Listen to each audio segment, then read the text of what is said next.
everyone, and welcome to a new episode of Inside AMG, where today we are going to learn everything about aerodynamics. Lay back and enjoy an action-packed episode. Best way to do so is to watch it on your TV or rotate your phone.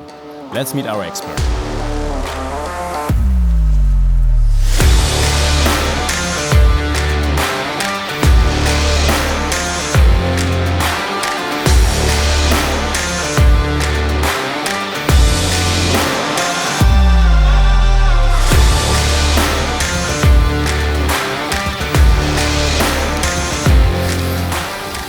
Hey Gustavo. Hi Cornelius. Thanks for having me. That's a huge place. Where are we today? Why don't you introduce yourself and tell us a little about yourself? Yeah, so I'm Gustavo and we are here in the wind tunnel by Mercedes-Benz in Sindelfingen. I'm technical lead by AMG. Okay. In the aerodynamic department. I have a lot of fun developing such cars. And today we have the all-new Mercedes-AMG GT with us to show some stuff here in the wind tunnel, right? Yeah, we prepared this car and we prepared some other stuff here so that you have a lot of fun. Okay. And so I would suggest to get into the control room so that we can get started. All right, let's go.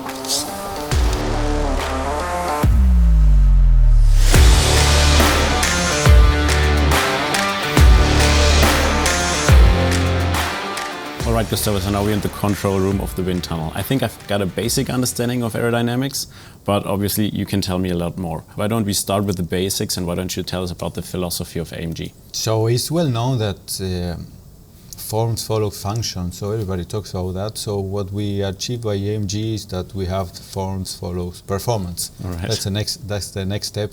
Yeah. So for us, the shape of the vehicle is very important. Mm-hmm. So what would be the perfect shape in your point of view?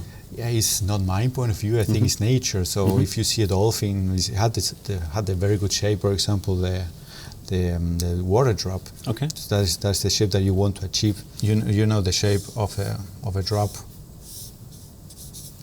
And if you start combining shapes, so you will see where another drop. Yeah, you have another drop, and if I start combining the shapes, so what at the end of the day, what you see is something. All right. Yeah. I think you are. I can see where we're going. You understand, and okay. So of course we need wheels. The wheels. They produce 1/4 of the drag penalty of the vehicle. 3/4 and 1/4 is only the wheels. Yeah, right. That's incredible. Yeah, especially when you have 21 inches. Yeah. Okay. And of course, and here start working with splitter and all the stuff. So at the end of the day, what you have is such a shape. And all right. That's a very difficult task. Because in the aerodynamics we need to manage the flow all around the car and through the car. We always say 1 meter before the car and we end up 3-6 meters behind the car so that we can get the air where it needs to go with the distribution of the air. Okay. And not only the shape but also the inner compartment, so the engine compartment, brakes, hot spots. That means to cool them down, to cool them down. So the electronic devices, the turbo, for example, it gets really hot. So we need to manage all that air, and at the end, all the flow meets on the rear part of the car, on the wake of the car. We need to control that to make a very stable car. We are always working of maximum aerodynamic efficiency. That means the ratio that you have between lift and drag. Okay. Lift is how the car reacts.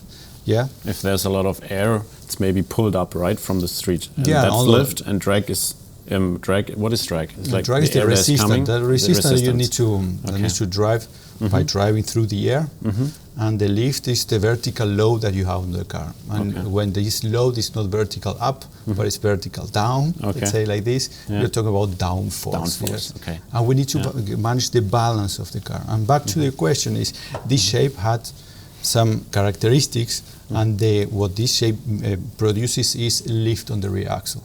Okay. Every single drop car, so a coupe that in the world, they produce lift on the rear axle, and we need to correct that, modify that with a spoiler, with active aerodynamics at the rear, so that the lift that we produce here, always the forces, they react perpendicular to the surface.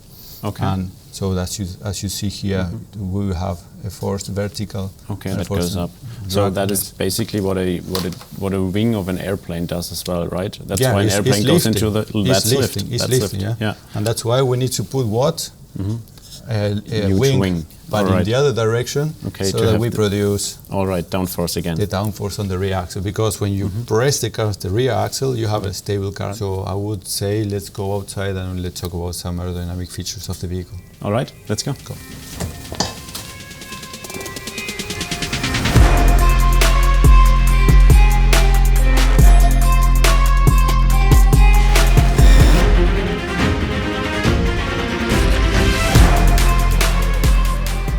So, we can start at the front. Yeah, as you said, yes. The aerodynamics is starting in front of the car, right? Yeah, we start around more or less here, because we need to split the air to the up underneath the car to the underbody here on the side. You see the whole shape is optimized so that we have the less air resistance and maximum mass flow on the coolers. Okay. The mass flow in the cooler, we managed to control it through the active air shutters that we hide behind this design fascia.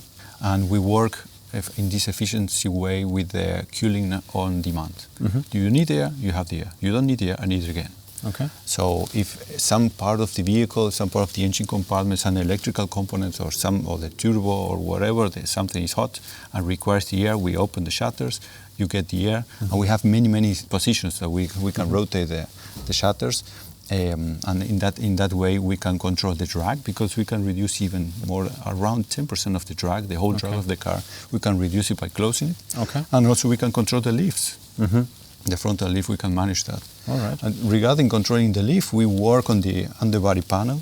This is an active front diffuser. When we deploy it, we reduce drag. We reduce the frontal lift by 60 kilos. All right. The reduction of drag was about 7% of drag reduction. And on top, we increase cooling, because you open up a cooler that is placed underneath. Okay. You improve the flow through the air. We canalize the flow to the braking system, and you adjust the flow to the rear. So it's a whole stuff that works on the front, so we control the front without losing rear. So in aerodynamics, we always work with this movement, that means the balance of the car.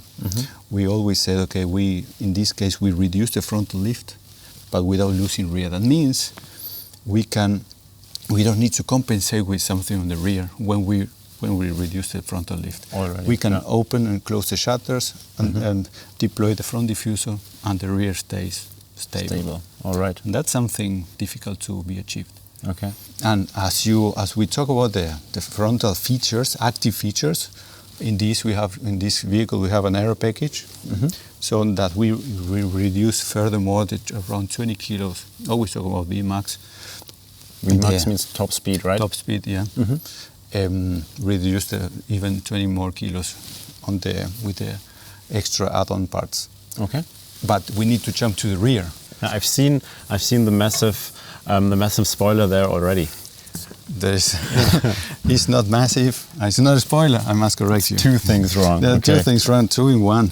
All right. So what do we have is here? the right amount, or is the right proportion of a wing that we have on the rear? It's not a spoiler, it's a wing. Okay. So that we can achieve the downforce that we need. Not more than that we need. We always need to see what the drag penalty, because of VMAX, because of acceleration, and because of the balance of the vehicle. That is the shape that we came out. You see it's even rotated on the side, because the flow comes from the center line different that come from this drop shape of the greenhouse. Yes. And you can see the wing. That's the wing. The spoiler is something that is fixed, attached to the car, and the air can't go beneath it, right? Yeah, no, the spoiler works with only one surface. One surface. Presses, All right. yeah. And in this case, you don't need to be in that high angle. You can go lower angle, and you have this shape. You see? Okay, so you have got the wing. You have a reverse wing. All right. So that you produce the amount of downforce that you need by increasing the speed underneath. So here you have a sucking. You are really pushing down. So the shape is different. Yeah. Yes, it's working together with the shape of the lid of the. Okay, the lid also here has another shape. Yeah, with the two shapes they work together. This wouldn't work without this one. Wouldn't be as efficient, and also this concave surface that produces the pressure here on this part of this wing. And that's the way it works, and that's how we are able to put a fixed wing, because the modifications at the front They don't produce us that we lift the car. Okay. We always drive with maximum downforce with this vehicle. What has changed? It did change everything. That is the wing of our Black Series predecessor. What would you think it happened when we mount something like this into this car?